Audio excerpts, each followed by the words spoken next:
नमस्कार, आप देख रहे हैं उदय उत्तराखंड न्यूज और मैं हूं आपके साथ वैशाली। भारी बारिश से रोशनाबाद गांव मुख्य धारा से कटा, प्रशासन मौन। हरिद्वार में उत्तराखंड में जारी भारी बारिश का कहर अब हरिद्वार जिले के रोशनाबाद गांव पर टूट पड़ा है। हालात इतने भयावह हैं कि पूरा गांव बाकी इलाकों से कट चुका है। लगातार बारिश और भूस्खलन के कारण जगह जगह सड़कें धंस गई हैं, जिससे आवागमन पूरी तरह बाधित हो गया है। ग्रामीण अब अपने ही गाँव में कैद होकर रह गए हैं।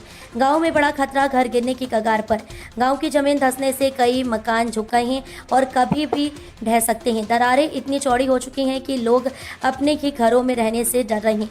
ग्रामीणों का कहना है कि अगर जल्द ही राहत कार्य शुरू नहीं किए गए तो बड़ी जनहानि हो सकती है। महिलाएं और बच्चे विशेष रूप से दहशत में हैं। प्रशासन बेखबर, ग्राम प्रधान पर उठे सवाल। ग्रामीणों ने प्रशासन पर गंभीर आरोप लगाते हुए कहा है कि कई बार सूचना देने के बावजूद अब तक कोई मदद नहीं पहुंची है। आपात स्थिति के बावजूद ना तो राहत सामग्री पहुंचाई गई है और न ही प्रभावित लोगों को सुरक्षित स्थानों पर शिफ्ट करने की कोई ठोस पहल हुई है। ग्राम प्रधान की भी भूमिका पर सवाल उठ रहे हैं।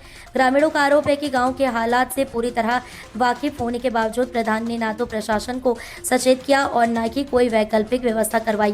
ग्रामीणों में बढ़ रहा आक्रोश। गाँव में बिजली और पानी की आपूर्ति भी ठप हो चुकी है। बीमार और बुजुर्ग लोग दवा के अभाव में परेशान हैं। हालात ये हैं कि बच्चे स्कूल तक नहीं जा पा रहे हैं और लोग रोजमर्रा का सामान लाने तक में असमर्थ हैं। ग्रामीणों का कहना है कि अगर स्थिति पर तुरंत ध्यान नहीं दिया गया तो वे आंदोलन करने को मजबूर होंगे। मदद की गुहार। स्थानीय लोगों ने राज्य सरकार और जिला प्रशासन से तुरंत राहत और बचाव कार्य शुरू करने की मांग की है। गाँव में आपदा प्रबंधन दल भेजकर मकानों को सुरक्षित करवाने और प्रभावित परिवारों को अस्थायी आवास देने की आवश्यकता जताई गई है।